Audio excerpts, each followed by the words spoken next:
It will be the equivalent of your son Amari, who's a high recruit. High recruit. You have another son that's not that high of a recruit. Rutgers wants Amari, right? Rutgers is coming at you. You're a Rutgers guy. You're wearing that stuff. Yeah. You have a wife, Nas. Every man, only job is to keep his wife happy, because the home ain't happy if your wife ain't happy. You don't care what Greg got to say or what nobody got to say if your lady not happy, because the house ain't right. Sure. So you got two sons. One is a high-level player. One hasn't gotten there yet. Rutgers wants him. They mess with him. They got you in the bag. Right? Yeah. Fine. But then I come in, and let's just say, hypothetically, I'm Michigan State. I'm Michigan. Yeah. I'm Ohio State. And I say, Rutgers don't really want your son. Because if he wanted your son, this is what they do. We want Amari so bad that we're going to scholarship Little Nas too. What you going to tell your wife? I'm going with the free tuition for both of my kids. All right. And you love Rutgers. Yeah, love them. You love Rutgers. But how you going to look your wife in the face and tell her we just left one home? Keep it a buck. We here in the studio.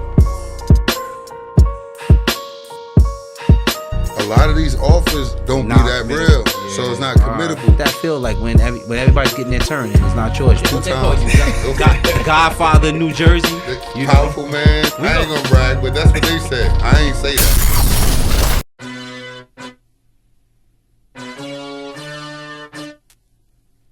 Vance Matthews, been with Test Sports Club for 6 years.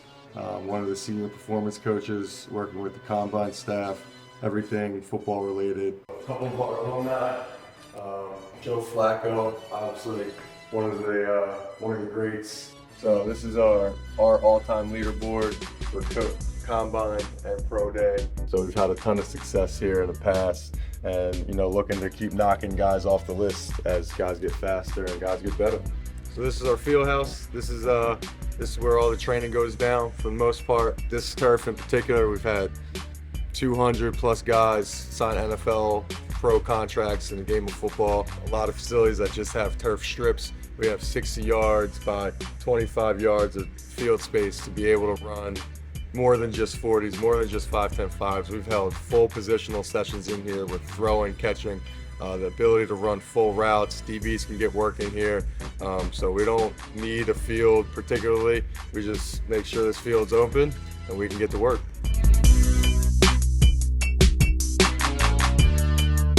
All right. Good evening. Welcome to another episode of Keep It a Buck, man. Me and my partner Nasir Gaines here to chop it up. We share some differences in opinions, which is what makes this great all the time. Mm-hmm.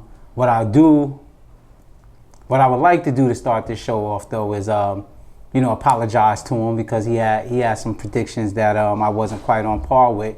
But shortly after the show last time, I did some due diligence, and I want to shuffle my preseason rankings.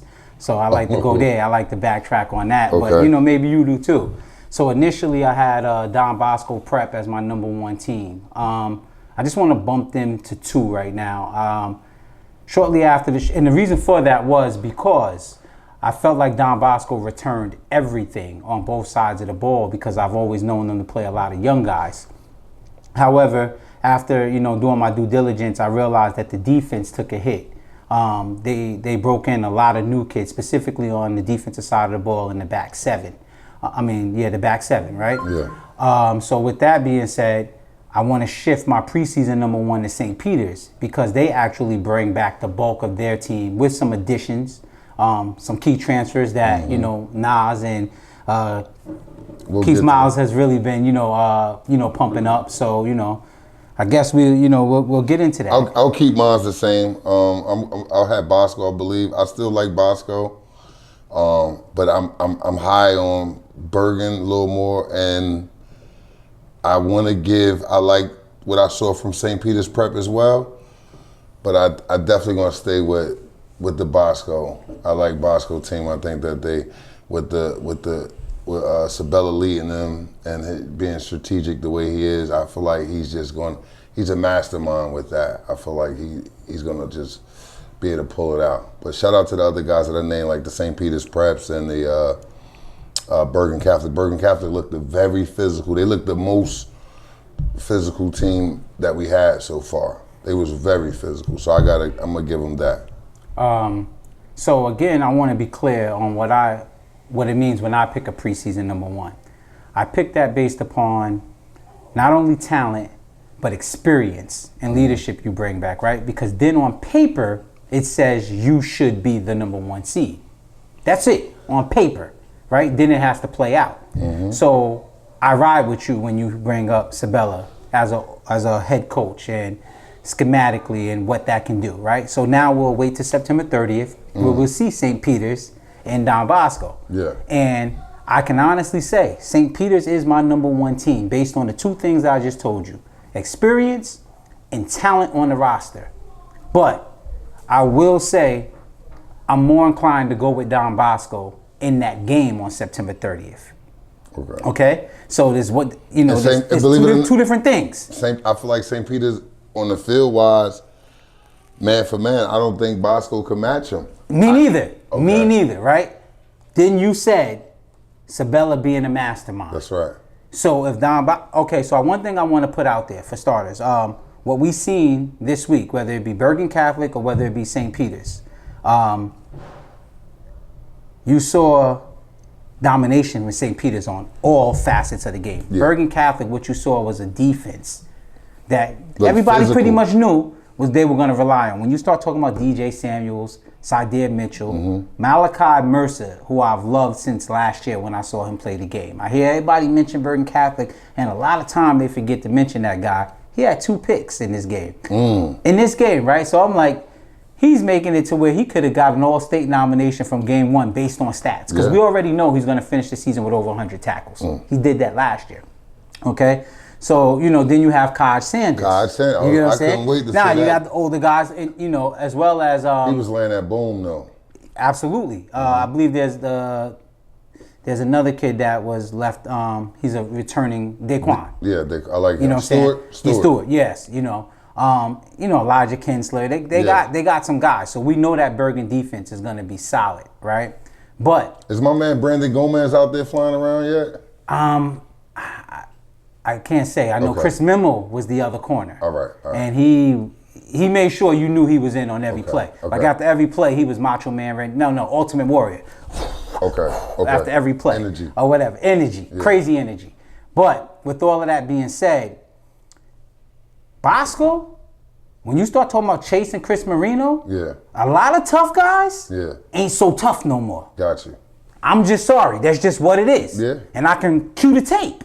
And show Chase taking dudes, dragging them down to the ground. You know, so again, you can look one way because styles make games. And that's how I was looking at it. And shout out to Prep, but I look at that Don Bosco up front, their offensive line versus St. Peter's Prep defensive line, and I'm going with Bosco O-line versus everybody defensive line. And I'm going on the record for saying this because I know my people at Bergen will really, they're going to take this personal.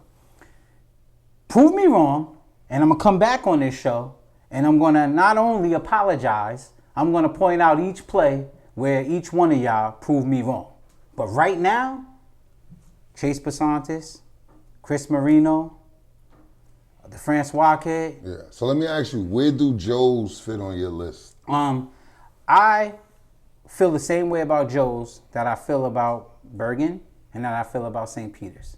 I won't know who Joe's is until they come in this league. I won't know who Bergen and St. Peter's are. You know, you'll get kind of a tell with St. Joe's Prep, right? But let's just say St. Peter's lost that. Can you hold that against them?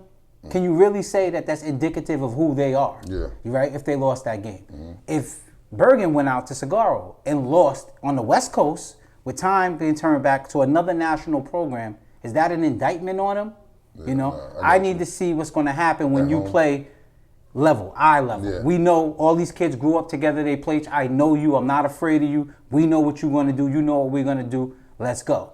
That's when I'll find out who Joe's is, which means I'll find out kind of next week because they got to see the Who they poll. open with? They got to see DePaul. Shout out to DePaul. I was just going to get into that. Yeah, so we got Des Jones and the boys coming into town, Grusa, and Coach Shee got some things, he draw it up. Yeah. So again, we start to get an idea and of who's who. There's another school who put out DBs like that too. So just know. A young kid on that team I'm hoping to see break out this year is Sean Stewart. I always loved him as a wide receiver. I don't know if DePaul got room for him in that side, but I hear he may be a DB now, which makes him a 6'2", long, rangy DB. Want to see him play. But, again, this is why I had a gentleman ask, keep it a buck, predictions and do I rate stocks up or down? Only stock I could say was St. Peter's stock was up. Yeah. That's the only stock. Everybody else. Why would you say that, though? It looked like they had so many athletes?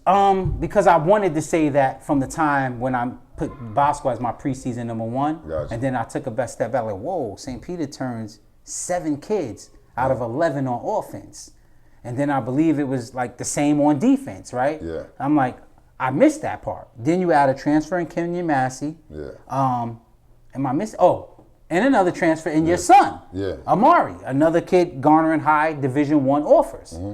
So it's like, on paper, I got to give it to them, right?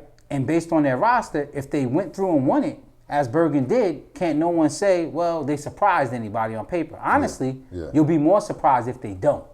But I just believe the boys up front with Sabella, like matchups. That's what I want to talk about. Mm-hmm. I just don't think St. Peter's wants to draw that matchup with Bosco to get to MetLife. I think they would be better off seeing somebody probably like Joe's now, right? Because Joe's was once like Bosco, and 3 yards, cloud of dust. We're going to keep your offense off the field. 21 or lower, something St. Peter's is not comfortable in. Yeah. Bergen, they never really struggled with at Caven Point. Oh, you hit that on the head, though. I could be wrong. But I've never seen Prep beat a team like the 13-7. They always on the other end of that stick. They have to score a lot of points to win the game. Mm-hmm. Yes, that's one thing we understand.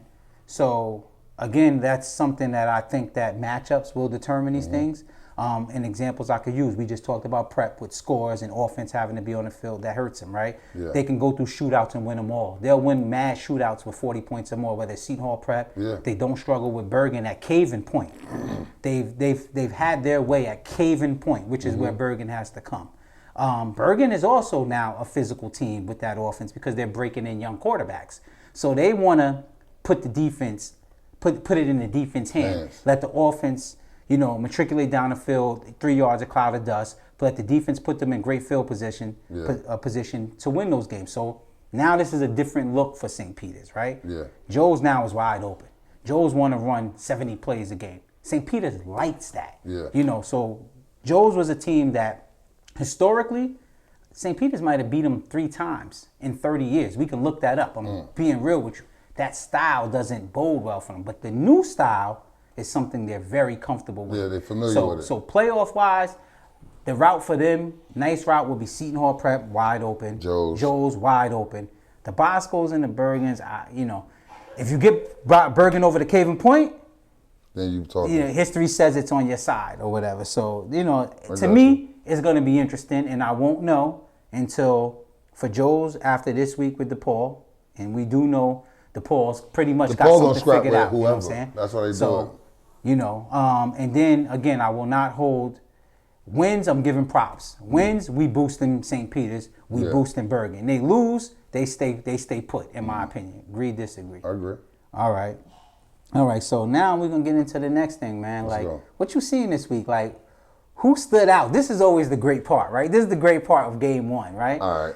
We're gonna go who stood out, and then we're gonna talk about new guys. All right. Let's talk. All right, who stood out? So shout out to Zion Fowler. He just looked like what he was supposed to look like as a senior. Obviously, the quarterback, he did some things, and then he made some choices out of but you could tell he living on the edge. He a senior, he big dog, so he trying everything. So I'm gonna give him that. I didn't think he was living on the edge. I personally think it was just a lack of respect for St. Augustine. I thought that he was going after stats, personally. You come out, play 1. Quick slant. What was that? 60 yards? That was a slant? I thought that was just like a fade ball or something. Whatever. It was on your head. Yeah. How many yards was that? That was like 60. Okay. Then you come back to Zion for another touchdown, play 2. So I'm thinking the first 4 passes, he was on target hit, right? Yeah. In that possession, in the first half, he might have been close to 200 yards passing. Yeah. So in my mind, I'm seeing him like, yo, hold on, I can go for $500 on this, 500. So you start seeing him just look the air. Then he hits Kenyon on the joint. Kenyon take it, 60 yards straight up the sideline untouched, right? Yeah. Then you had, it like he took turns. Then he went to Haas and was going, so everything was working. So I looked at his interceptions he threw as not more of an indictment on him, just the lack of respect that he had for St. Augustine because everything was hitting. Yeah. You know that guy that heat check. Yeah. You shoot from half court just to see if it's really real. No, I got you. I don't see him making those same decisions in the league. You know? Yeah. So he probably played safe, but I also like Night Train, Yasin Willis. grown man. Looking like everything he's supposed to be. Proud of him. I like to see something from Train though. What else you want to say? Train reminds me, and I think it's just something big guys like to do, because Audric used to do it as well. And I used to say to Audric, why you dipping early in the game? You got to let them feel you. You can't forget that this is Friday night. What do you mean by dipping? Like tippy toes. You on your tippy toes Gotcha. before you plant and go. You should be planting and going, right? And the reason why is because we got to remember these are other popular kids in their schools that you're playing against. It's Friday night. Everybody got an ego. That's right. Nobody want their girlfriend, their moms, their pops, their homeboys to see them get ran over. Yeah. So once you let them feel you, they start diving at your ankles.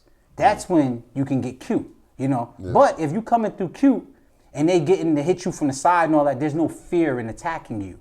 So their confidence grows, you know. Yeah. You have to lay the hammer down first, and then you won't have to do it later in the game. Because again, Right. I play football. I'm very conscious of what they gonna say Monday when we get back to school. Yeah. You get what I'm saying? Yeah. I need those ankles. Nobody want to tackle 220 high. And Audrey used to do the same thing. Case in point, junior year they played Bergen. First half, he's dancing around. Second half, Augie gave him the ball 20 straight times. Straight power, off tackle. I better not see you do nothing but plant and go. And you just seen bodies drop. And by the end of that game, you see it with Ryan Butler as well. Gotcha. Big back got to be big. Okay. First. Gotcha. Then you can get cute. That's what I'll say about that. Anybody else you seen that you? Malachi Mercer.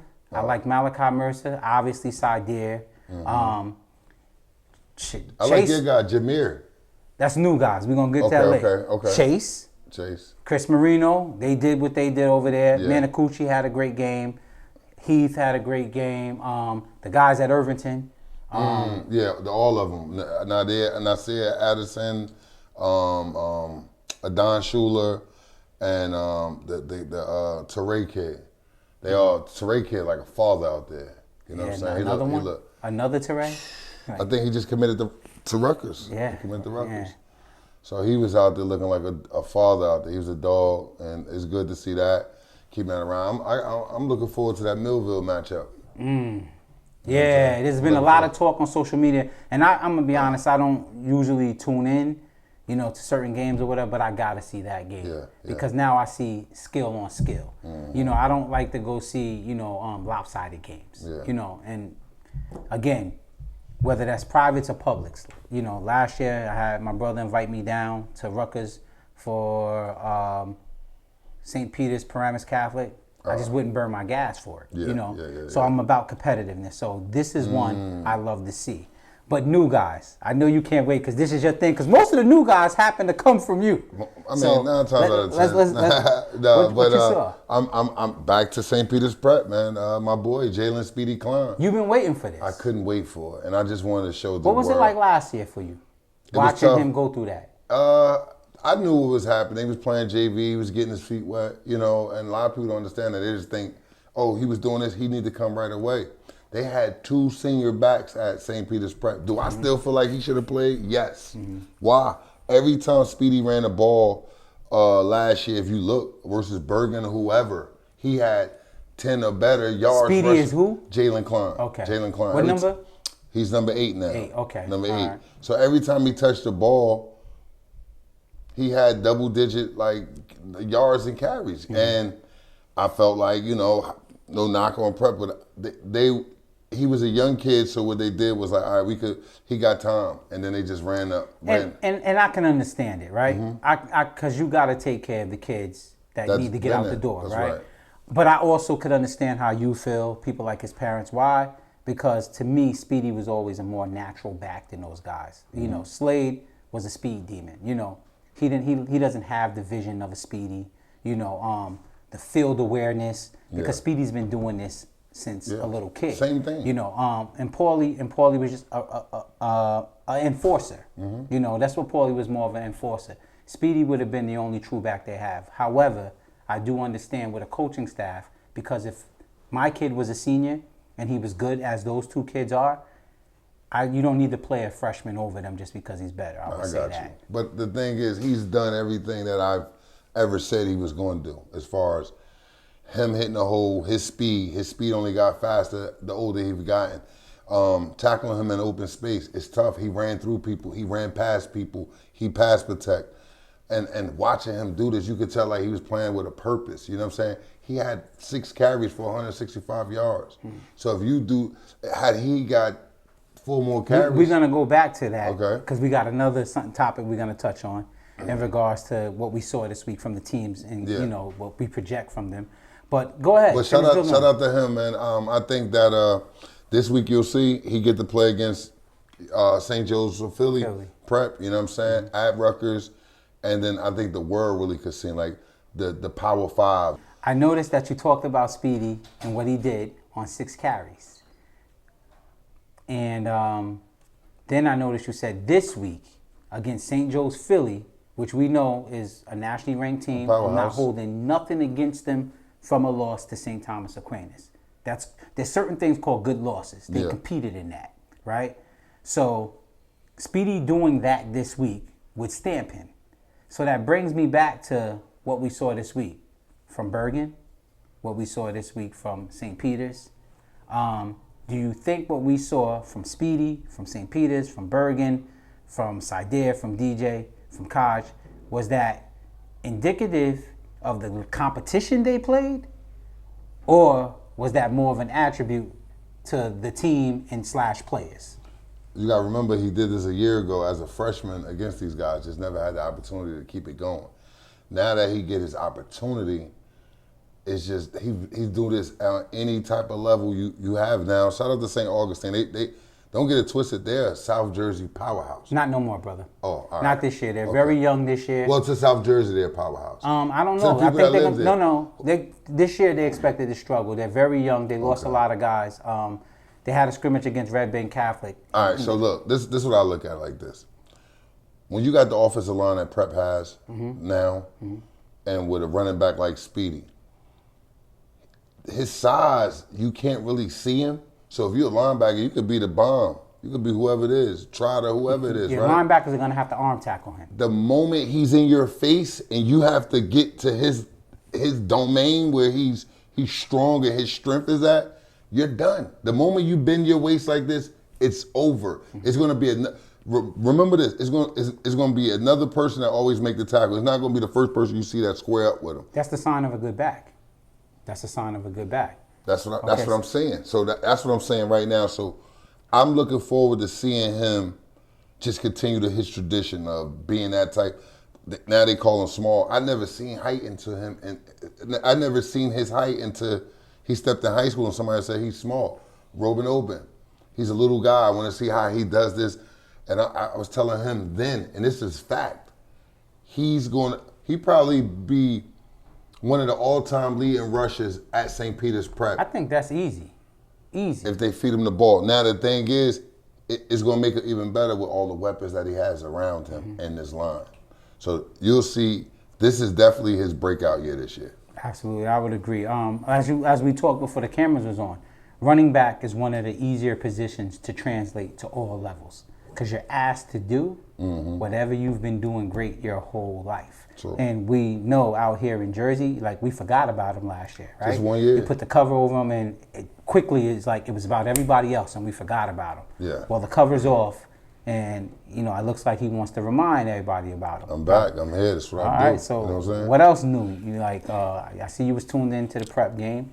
Yeah, shout out. We had well, we didn't get into that segment, but I liked I love. I want to talk about, maybe we was gonna save it for another segment, but I do want to talk about Kenyon Massey. Mm-hmm. Well, we'll get into that with Okay, transfers. I mean, even though transfers is gonna probably be all about him anyway, Yeah. right? So, so I guess as far as new guys, you really like Speedy. Pope John opened up this week. Oh, You liked anybody over there? I do. I like New guys on the varsity Issa level. Salam, new corner that stepped in now. He's playing big. Jazai, I don't know his last name, but he wear number 9 now. He was chucking that cheese and he played safety. Mind you, he had an ACL injury that put his little career on slight ice for a minute, but to see him come back this year, and he just wrecking it right now. So I'm super happy for Jaja getting off right now. New dude to the scene. Watch what I tell you. He about to tear high school football up. I'm telling you. I promise you. Okay. This is it. For me, I liked what I saw from Elijah Kinsler at Bergen Catholic, a D lineman. The biggest surprise for me, another fellow Brick City alum, 6'8", Nair. Wow. Shout out to Nair. Yeah, somebody went down like play 1 or 2. He came in and I kind of focused on him. He held it down? He had some juice, man. He had some juice, and it's like I predicted he'd come around about junior year. You know, those type of kids take a while to catch up with his body. Yeah. But what I really see from what I saw the other day is he's going to be a lot better this year than I expected him. I expected his senior year to be stud. His senior year, he's going to cover all type of ground. He's going to get every offer because he looks good. That's right. When you get off the field. Chris Memo, I won't say he's new because he's just new to starting corner, but he was always making a name for Bergen. You know, Kaj, typical usual suspect. He's not a new guy. Quincy Porter, loved him. Good. Quincy Porter loved him. 6'4" wide receiver at Bergen Catholic. You know, they're breaking in 2 new quarterbacks. One is Vito's son. You know, they had their bright spots. They're young. I mean, well, Vito's son is young. He's a sophomore. He had some bright spots, a lot of positives to build on. Xavier Williams out of Paramus Catholic. Okay. Running position? back. He took it to the crib. They struggled against West Orange. Yeah. I mean, West Orange ain't no walk in the park. No, you get what I'm saying? And that's the thing. Like, you know, people get it misconstrued, right? The biggest difference between public and private is really the trenches, right? Skills. Yeah. Skills, a lot. It's skills. Skills is everywhere throughout the state of New Jersey. But you gotta think, man. West Orange being coached by Coach Grant, so that's something like you definitely don't take him lightly. He lived for stuff like that. Yeah, that I didn't even know that was going on. I found that out at work from a coworker, right? They were sending me the memes. So I'm like, it blew up in Jersey because I got 2 sides, right? And from the middle, I was able to make out what might have really happened, right? So, my brother has a son that plays on Paramus Catholic, very close with him. And, you know, he called me and he said, hey, you know, we got out of there 14-8. To me, that's a loss. If you play a public school and the public school play you that close, that's a loss. Yeah. Then in Jersey, I got back to Jersey, I'm hearing West Orange beat them. So what I took is usually it's somewhere in the middle. And in the middle would sound like the 1s was 14-8 PC. Then the 2s came in and West Orange put up more points than PC 2s put up. And that's probably why I don't know. I ain't getting that one. Tell me what you hear, because I ain't hear what you heard. I believe PC scored first. Correct? I might be wrong. I'm listening. PC is Paramus Catholic, for those who don't know. But they said West Orange scored twice on them and then shut it down or something like that. Shut it down like they done? Through the they don't want to twos, play they was good. Oh. So I like think they played, shut it down early? They went half for half, I believe. It wasn't like a quarter. They played the first half against each other. Look, no matter how you cut that, that's victory for West Orange. Whether it was the way I said it was or whether it's the way you said it was. You know, as a public school, when you play like that with a private, that's a victory. Like, case in point, example, Irvington wins the state championship last year. Yeah. You know, DePaul loses to Red Bank Catholic. But they ran through Irvington like they're supposed to. That's a public school versus a school that can pull kids from wherever, a private school. You get what I'm saying? Yeah. Now, was that a knock to Irvington? No more than if Prep loses to St. Joe's Prep. No more than if Bergen loses to Seguro. No more than, or Chandler, I don't know which one they're playing. No more than if Joe's goes out there and gets blown out by Good Counsel, 23 team in the country. You know what I'm saying? It's the same. It's levels. It's tiers. So with that being said, that's a victory for West Orange. Oh yeah, most stuff. You know, they're going back home feeling good about Let themselves. me say this though. Had West Orange played PC a year ago, it would have been ugly, right? Now, do you Ugly how? 50 ball? Who West favored? Orange. So West Orange will Put the 50 ball on PC a year ago. All right. PC lost to like a public school last year too, so I can believe Wayne that. Valley. Yes, yeah. All right, so that's yeah. All right, so if you take PC now, sometimes you gotta look at it like, is Greg Russo making a change so fast now? And they had a whole bunch of penalties and everything like that. So he's changing it. It might just be turning around, you know? So that's what I'm looking at. Okay, so yeah, what I'm hearing from you is a lot of us wanted to just crown them, right? You know, they had 30 transfers or so, a lot of big kids, fast kids, strong kids, long kids. The Still team gotta looked put it great. together. But like you said, okay, so we need to take our time and let them build it up. Still got to put it together. So all right, I can get with that. This episode is being sponsored by Keep It a Buck Clothing. Be true to what you wear and keep it a buck. Some people think what I do is easy, but they wrong. I'ma keep it a buck with you. I'm a different breed.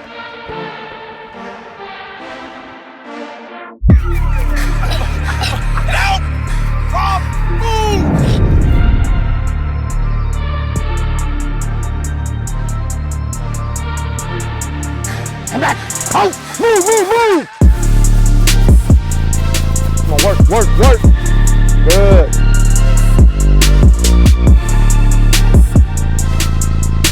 Stay true to yourself and what you wear. Keep it a buck. Yes, sir.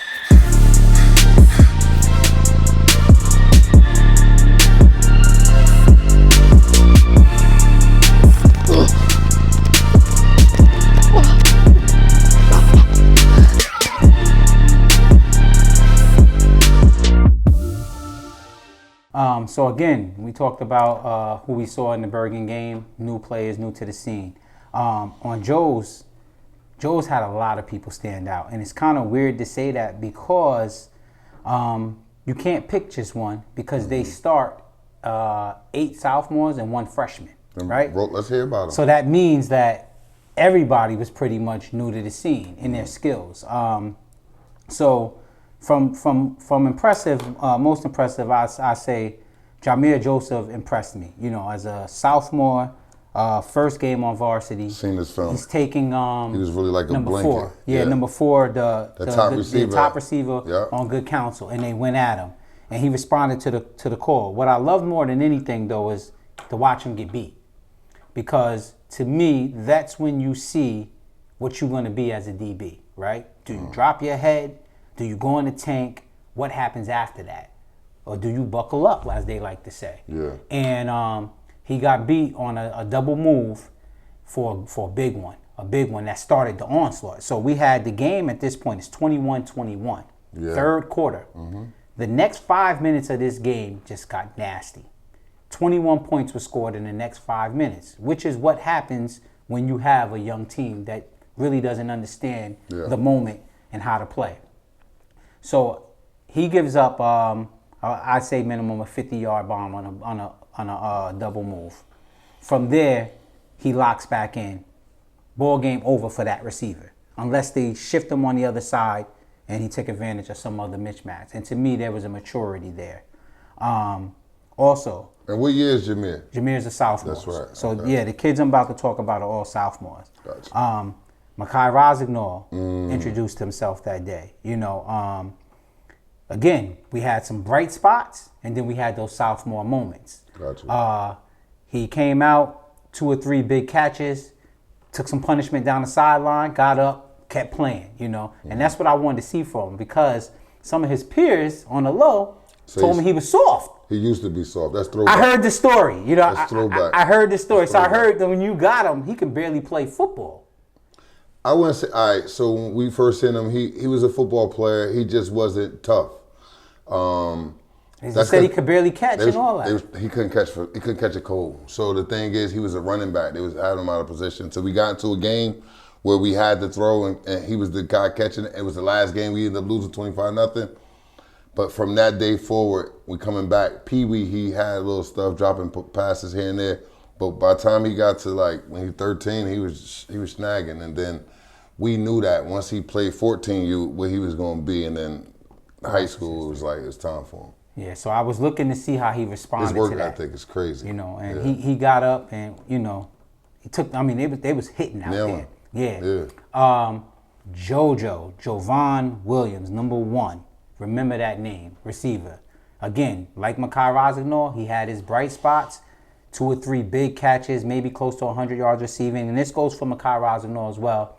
They both had drops. And that's the thing where the sophomore showed themselves, because these kids don't usually drop the ball. So is it the stage? John Forrester, another sophomore, he's probably second only to your son and Des Jones in the state amount of offers, FBS offers he has. Big play, quarter pass, took it for about 70 yards down to the 2-yard line. At the 2-yard line, he runs into All-American linebacker Childs, last name Childs, and another kid.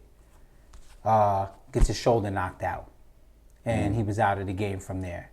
So again, Mekhi Jones, you know, old vet. He played like an old vet. Was always where he was supposed to be. That's our transfer thing. So we could lead right into transfer right Bam. into that. Okay, so we'll go there. Shout out to Mekhi Jones coming back from Grayson, Georgia. Okay. And just being a head buster, and hopefully that be his mark. He looked like a Bob Sanders for me, you know what I mean, with the Colts. Just being nasty and physical. Hopefully he can continue that when we get in the league play. Transfers. I know that you and the St. Peter's crowd is real big on one particular transfer on the offensive side. I'll throw you this because I know your son's on the defensive side. What'd you see? What'd you expect and what'd you see? Who is he? It's Kenyon Massey, and not just the transfer to St. Peter's Prep. Like he's the biggest transfer of the year.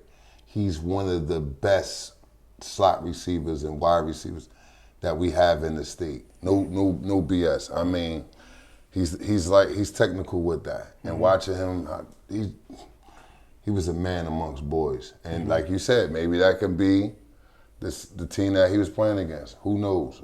I'm waiting to see the St. Joe's game. Right? I think he'll do the same because, as you said, he's technical. Let's be honest. Yeah. Whether it's Kenyon, whether it's the freshman at St. Joe's, Nate, all of those kids that came through your program that also are Teen Titans, they live on the 7-on-7 circuit. They live on that. What do you have to do to be successful on that circuit? You got to be a dog. You got to be technical. You got to run them routes. You know what I'm saying? And then at the same time, you got to be able to defend. But those guys, you're right. I watched them get better by being a part of that program and playing 7-on-7. So, shout out to those guys. Real rap. Yeah. So off the camera conversation that we have a lot is he left Joe's, and Nas will ask me because he knows that I'm very in tune with what goes on in Joe's. How bad did that hurt Joe's? Yeah. And what I said and what I will say is Kenyon is going to be a huge addition to St. Peter's. And then this is twofold. This is what I'm about to say. A huge addition to St. Peter's, but he didn't hurt Joe's. And the reason why I say he didn't hurt Joe's was a running team, 3 yards in a cloud of dust when Kenyon was there. So Kenyon's stats was pretty much non-existent. He probably had more stats this one game for St. Peter's than he had his whole career at Joe's. Wow. Right? So does that knock Kenyon? No, because he just wasn't called on at Joe's. And my opinion is, if you didn't bring nothing, you can't take nothing. That's right. You get what I'm saying? Like Nas, if I never paid your bills, when I say I'm about to move out, it's like, all right, bye. Yeah, peace. You get what I'm saying? Peace, right? But St. Peter's will say like, yo, we see potential where you can make some money over here. That's right. And this is where he benefits from.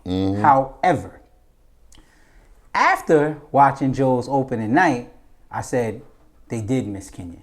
And the reason why I said they missed Kenyon is they have a Division I recruit in the kid Jovan Williams, who's a superb athlete, 6'1", 185, sophomore. You put it in his area, he's gonna catch it. One hand, one finger, it doesn't matter. Is that the basketball player or no? That's Jameer's the basketball player. Got you. But he was starting corner. Okay. He was starting on the same corner that Good Counsel, they took advantage of that size. The kid they have there is a basketball player now, but it's his first year playing football. If Kenyon stays at Joe's, that kid JoJo is still on defense, which helps their defense a lot more. Gotcha. So Kenyon's moving is like a domino effect. It affected a lot of things that you couldn't see until this week. Other transfers, anything else, man? We got Amari Gaines. He transferred into St. Peter's Prep, which is my son, coming from Pope John. And like me. Let's talk, whoa, because it's your son. Let's not just grass over that. All right. Okay. How tall is Amari? 6'2", 170 now, 175. Okay, so, but we got to be clear that he's the real 6'2", not the roster 6'2". So we measure in everywhere we go. Real 6'2", length and everything with him. And he plays what? Play cornerback. Okay. And what year is he? 2025. 2025. So this is another sophomore we're talking about. Another part of the group. So me watching the game, my own assessment, I'll give it. Watching him play, like coming from Pope John, and he had the way he played the game was like, I can't give anything up. I gotta make tackles. Everything was coming his way. So he had to make plays. He had to do things that he's done. Now transferring to St. Peter's Prep, you got Ryan Adams, you got Blackjack, you got all these guys around you, D-line, right? So now watching him, I don't want to say he looks bored, but it looks like one thing we always talk about is staying in your technique, stay doing what you're supposed to do at all times, right? Don't ever get caught lacking. Don't ever, lacking. What I mean by that is you seeing everybody else make plays, and you at a new school, I have to make plays, I have to do this. I gotta show them that, who they thought I was. That's it. But as long as you're doing your job that they told you to do, you're doing your job. Right? If you don't get a deflection, you don't get a pick, you don't get anything, it just so happened that it wasn't. But playing in this league that we're playing in, throughout this year, you're going to get tested a whole bunch of times. So you're going to have to make plays. You're going to have to be in your stuff. What happens is sometimes with these young guys, they get caught up in, I got to make a play, I got to look. Then they start looking in the backfield, start doing other things, start getting out of their techniques and what they've been doing that got them there. To now I have to make a play and forced to make a play. And then what happens is you be forced to make mistakes. And I watched him, like you talk about your guy, Jameer, getting beat with a double move. I watched him throw like a hitch and go. And you can see he wanted that hitch so bad that he wanted to jump that route. And to watch that kid release, I said, oh, whoa. And now what happens? Thank God that happened against a St. Augustine, right? Because now he's gonna get Joe's prep. St. Joe's Philly next week, where they're going to have guys they're going to be throwing the ball. That's their style. St. Augustine like to run the ball. These guys like to throw. They like to showcase their good quarterback. So now he get a chance to do all that. He don't have to press. He's pressing. He just play the game and let it come to him. That's what I always tell him. Let the game come to you. So shout out to you. Shout out to my boy Lil Nas as well. But I want him just to relax and just play the game and he'll be fine. You know what I'm saying? So that's one of my transfers as well. If I'm missing any other transfers, shout out to my man. I gotta say, Katino went to Paramus Catholic. Paramus Catholic from St. Peter's Prep. And there's another guy from St. Peter's Prep, a linebacker. D-line. He's been playing solid. He's supposed to have been good too. I don't know his name off the rip, but I remember him. He's playing tight end and he's solid. But so those was my guys. What we got next on the list?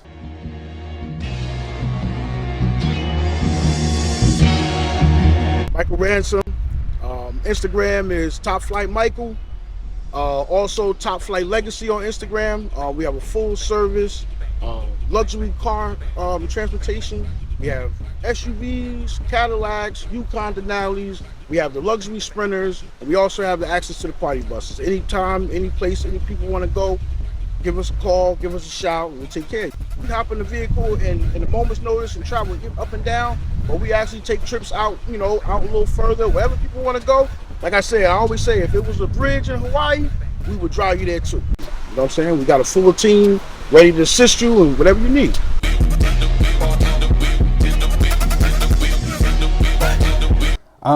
So we talked about teams, right? We talked about was Prep really the best team we ever saw? Because that's been some quotes.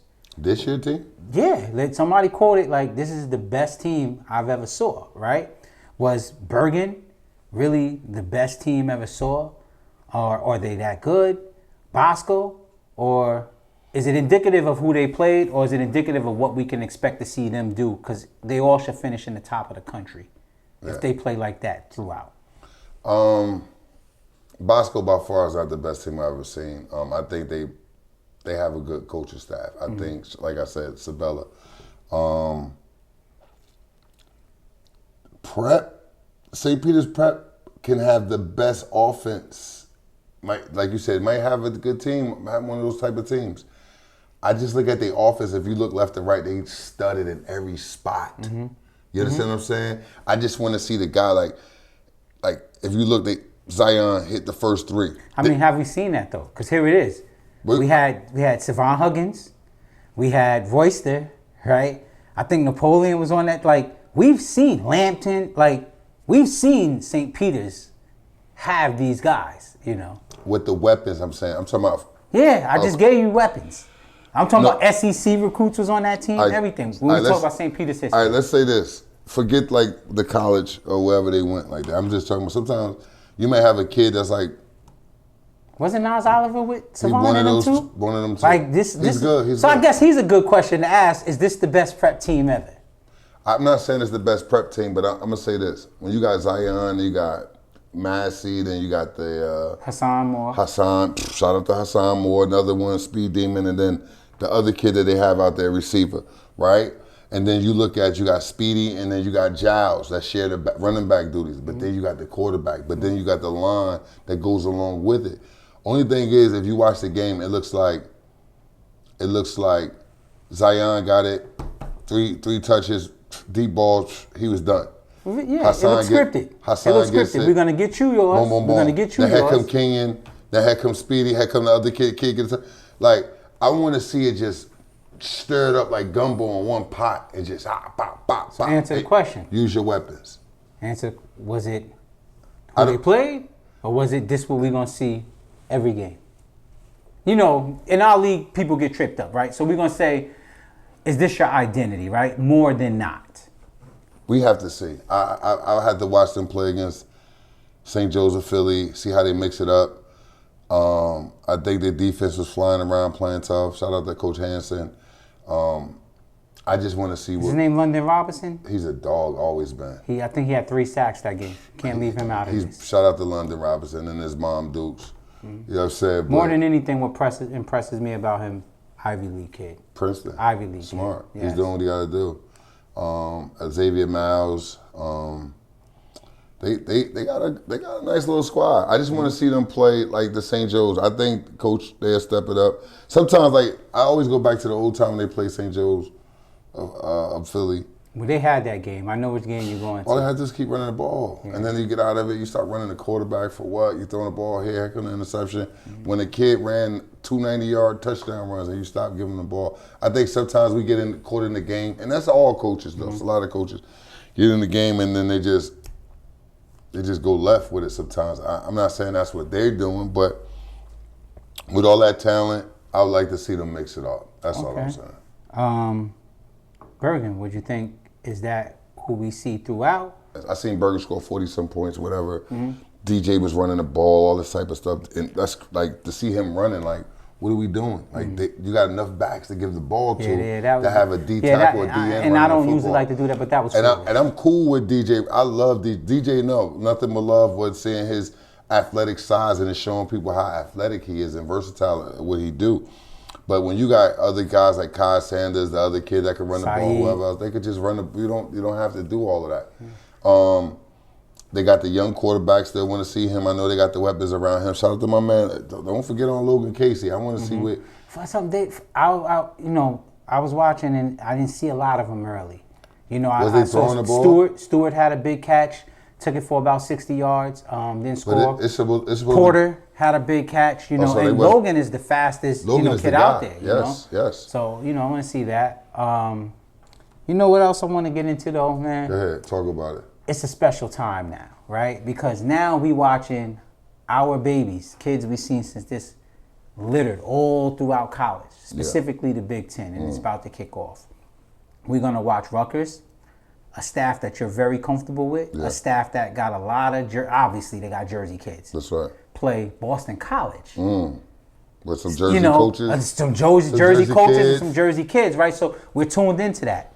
But the craziest thing, okay, for you, let's talk about how it's going to feel to watch former players, Brick City players, Odie Salam, running back for Western Michigan, versus Jalen Berger, running back for Michigan State. Crazy. Like, what does that mean in Newark? Like, what does that mean in Essex County? What does that mean in Brick City? That means that's historic right there. And it's crazy. I saw Odie. Me and Odie was texting 2 days ago, and we talked about that. I said, I need that picture. That's a living room shot. I should be there. Let me take a second. Take that picture, and when you take that picture, what's that? They uploaded things to turn it into a where you can make it digital. I'll come back to it. But that picture is very important. We need that picture. Gotcha. Yeah. So for me, it's like this. Odie is like the little guy. He's Mighty Mike. You got Berger play Junior Pee Wee. So they was always like one right above, the other one coming behind. And I know Odie was always the man from day one. Don't get it twisted. Odie was always the man. So when we say Odie, so Salam. anybody who doesn't know, you know, it's Abdus. Yeah, I did his Salam. Okay. Hopefully I pronounced it right. Odie is like naturally blessed. It just you know came what I'm out saying? like that. You know, some kids is just, they get it. They're talented. You know, you gotta build on it. Yeah. Berger built his brick by brick, is what you're saying. Berger made his name known as a defensive player first. And to see him actually in college being a running back is like crazy. So not saying it's off the charts. We obviously we all saw what he done. But in our Brick City, our small community is like, Berger the big dog, he's been like the big bro. You know, once he got to a certain age group, I think like 13, he just took off. But Odie always been good since like 6, 7, since before he came to Brick City. Then he had Brick City at 7, 8, 9. Like he just turned all the way up, all the way through. But Berger struck fire 12, 13, 14. And then he went to high school with that engine and then started as a freshman. For the legendary coach. You know what I'm saying? He played with Toad.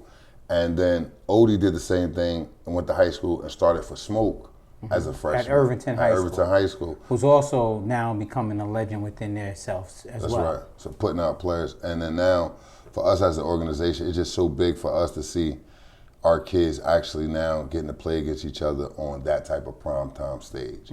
So for those young guys, save the moment, be who you are, go hard, because we all are watching. You know what I'm saying? So, and there's no losers in this. Both you guys are winners in my book. Brick City for life. All right. And a game that I'm very interested in, you know, that I got ties to, like you got ties. Like, you know, I've been in Jersey for over 10 years now at this point. So, you know, I identify with New Jersey. At this point, I watched Odie grow up, right? Yeah. But I'm from Spring Valley, New York, man, and our Pop Warner program in this game, we got Notre Dame versus Ohio State. We got Javante Jean-Baptiste. Name them all. From Bergen Catholic Yep. versus Audrey Number 8. Estime from St. Joe's. Both of them came up in the same Pop Warner program, a lot like Odie and Jalen Berger. Wow. Javante was the older guy, Audrey was the young pup. And, you know, now They here we get go. to play against each other. He gets to hit defensive him. end, That's running my back. So what do my man Javon Baptiste say? It's my little brother, man. It's going to be that psychological thing, right? Because that's what we talk about. There's a game within the It's game. a difference. Like Odie and Berger both running back, so they don't get to hit each other. Yeah. But Baptiste get to hit him. Yeah. Tyler Friday get to hit Yes. him. So Cody Simon he gets dropping to hit names, him. right? Yeah. Okay, so here we go, right? From Jersey, from Jersey, I'm going to start with North Jersey and the parochial school league. All these kids grew up playing against each other, right? Yeah. So on Ohio State, we got Tyler Friday from Don Bosco. We got Ronnie Hickman, a.k.a. Rocket, who helped us open this show. Yes. So I'm always going to have love for him. Always. You know what I'm saying? From DePaul Catholic. At Ohio State. At Ohio State. This is all Ohio State I'm giving you. We got Luke Whippler from St. Joe's Regional. We got Javante Jean-Baptiste from Bergen Catholic. We got Cody Simon from St. Peter's Prep. Yeah. That's every school in the Big North Super Red Conference represented on that roster right there. You got Bergen, you got Bosco, you got DePaul, you got St. Peter's, you got St. Joe's. You know what I'm saying? That's pretty much all of them. Now, you know, we have a few more, but that's a great representation, right? Then you go with Notre Dame. Notre Dame got Jason Adamiola, St. Peter's Prep. That's right. Justin Adamiola, St. Peter's Prep. Yeah. Howard Cross, St. Joe's Regional. Clarence Lewis, Mater Dei. John Scott, Clark High School. Kevin Ballman, Red Bank Catholic. Audric Estime, St. Joe's Regional. Steve Angeli, Bergen Catholic. And Jaden Bellamy, Bergen Catholic. So total in that game, we're going to have 1, 2, 3, 4, 5, 6, 7, 8, 9, 10, 11, 12, 13, 14 kids that everybody know and watch grow up. That's a big game for us, man. That's crazy. I mean, that jersey we on. And shout out to Spring Valley as well. You know what I'm saying? Because I tri-state area, I'll say that. But then I got to say this because those kids are making a way for themselves. They're putting on. But I would have loved to get that list of names to be playing at Rutgers, home. What do we have to do to get that done here in Jersey, to keep it there? Because the same way I say to stay home, not to say, oh, fist the guard, stay home, that should be mandatory. I'm going to say that because we get a chance to show the other people that's coming up, I'm looking at your list, that it's possible. That's a national championship. That's how you build it. I get to see it, but we don't. Oh, and this is just a small sample, right? Because we look at Penn State. We got, like, you know. I'm not going off subject, and I'm going to say this. But we're going to come back. Go ahead. No, Penn State is on. You get me right back.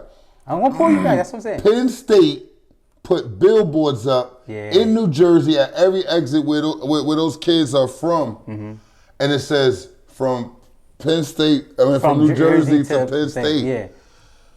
Savage. You know, that's not new. Savage. You know that, right? They do that. All right, go ahead. So Notre Dame did that last year, but they only put, like, the only faces they had up was the face up. So they had the Adamiola twins and Shane Simon. He was a linebacker. Wow. They put it up over there by St. Peter's, you know, and they not only did it in New Jersey, they did it in every state. So for St. Louis, they had Karen Williams. Every state there was a kid from, they put a billboard there. So that's a good recruiting tactic, right? It's not as much as disrespectful as it seems. That's savage. You know, I guess they ain't take their shoes off before they walk in your house. That's savage, man. So let me answer that question. What I think, you know, watching Rutgers recruit, you know, someone that I know, I think that, you know, and even when you talk about knowing how the recruitment of Bergen went, I think that Rutgers feels like they have to do less because they're in the state. Or maybe they don't want it as bad as other schools do.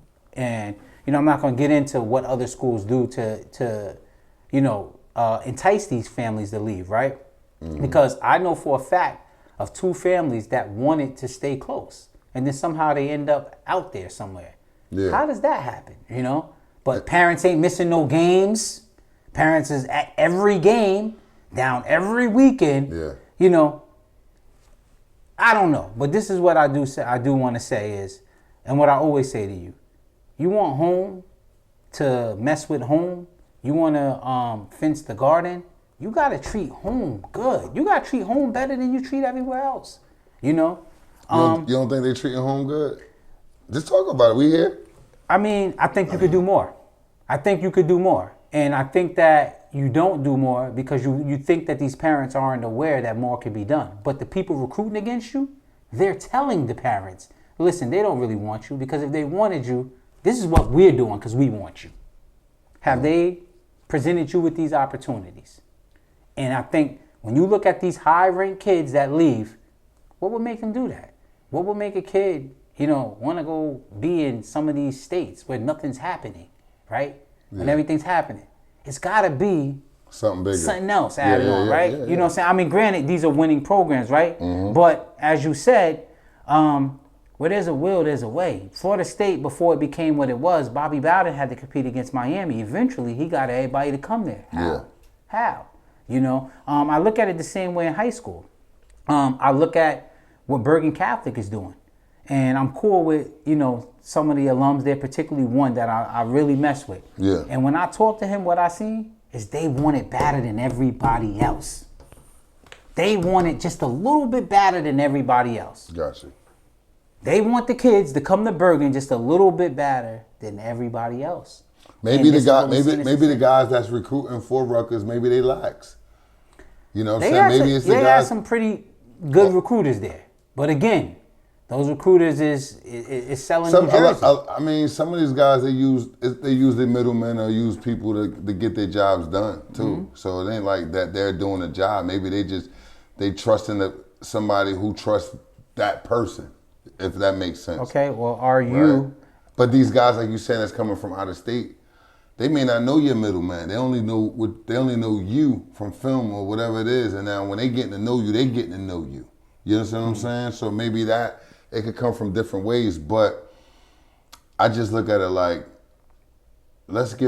how do we give our home-based school the opportunity that we give the outside guys that come in to just snatch our kids up? And so I'm gonna give you one scenario. You know, because I don't like to put names and stuff on things, you know. No, because right now, look, I'm looking at you, right? We in New Jersey, you got on the whole Georgia outfit, right? Mm-hmm. And we talking about college football. So when they see people like you wearing the Georgia stuff or the other teams, right? You're a big figure here. So when they're like, oh, I could go to Georgia. I think that's more, it's marketing. Like right now, they're marketing. You said some places want it a little more than others. Yeah. That's what I said. I don't go to the mall looking to buy Georgia stuff. Got you. You know, and I'm just gonna leave that there. And again, right? I'll give you an example of when I saw like, wow, this program really wants a certain kid from New Jersey that I know was a heavy Rutgers lean, right? It will be the equivalent of your son Amari, who's a high recruit. You have another son that's not that high of a recruit. Rutgers wants Amari, right? Rutgers is coming at you. You're a Rutgers guy. You're wearing that stuff. Yeah. You have a wife, Nas. Every man only job is to keep his wife happy, because the home ain't happy if your wife ain't happy. You don't care what Greg got to say or what nobody got to say if your lady not happy, because the house ain't right. Sure. So you got two sons. One is a high-level player. One hasn't gotten there yet. Rutgers wants him. They mess with him. They got you in the bag. Right? Yeah. Fine. But then I come in, and let's just say, hypothetically, I'm Michigan State. I'm Michigan. Yeah. I'm Ohio State. And I say, Rutgers don't really want your son. Because if he wanted your son, this is what they do. We want Amari so bad that we're going to scholarship Little Nas too. What you going to tell your wife? I'm going with the free tuition for both of my kids. All right. And you love Rutgers. Yeah, love them. You love Rutgers. But how you going to look your wife in the face and tell her we just left one home? Well, we don't know. We ain't get there yet. So we'll deal with that when we get there. No, but I'm telling you what's happened. Yeah, no, I got you. I use your family as an example. That's right. But I'm telling you things that's happened. When I tell you, you ask me a question, I tell you they wanted a little more. That's right. They wanted a little more. Oh, yeah, and Mom, I know we way out of there. We'll make sure you at every game. Gotcha. Rutgers might tell you we got a parking spot for you. I don't know, but I said might. It's a new Rutgers now. I'm just saying. I think. I'm telling you again. I've seen them recruit a kid before. With a parking spot. They ain't even say that. All right. That's all I'm saying. I got you. What we at to next? That's keeping it a buck. That's a buck. Unless you want to talk about you. That's it right there. That's a buck. I got you.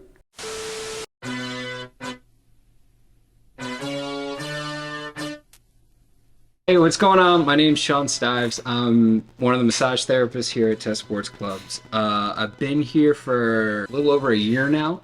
I've been absolutely loving it. What first got me into like the massage game, so I've been a strength coach since 2015, and I was looking at what's better ways to help my people be able to do all the different things they want to do, right? You want to squat heavy, bench heavy, push, but if the mechanics are off or something's a little bit off, it puts a wrench in the system. I said, all right, let's be the massage therapist, let's be the movement guy. And I started to specialize myself that way. So when I do tissue treatment, manual therapy, massage, whatever, I always go in for that eye of how is this productive? How does this fit into the person's training protocol? And what's the fastest way to get them off my table, feeling good, and getting back out on the field, in the gym, doing whatever it is they want to do.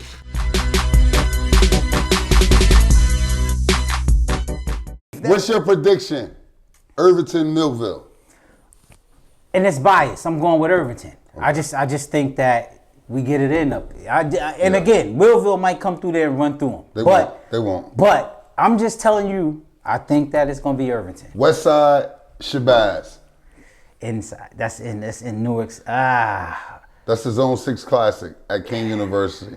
West Side Shabazz. See, it was easier to predict back in the day when Grant and them was there. Okay. I mean, if you want to table that. What you got? Because you in the... Matter of fact, I can put you... No, you can put it out there. I'm going to say I'm going with the Malcolm X Shabazz.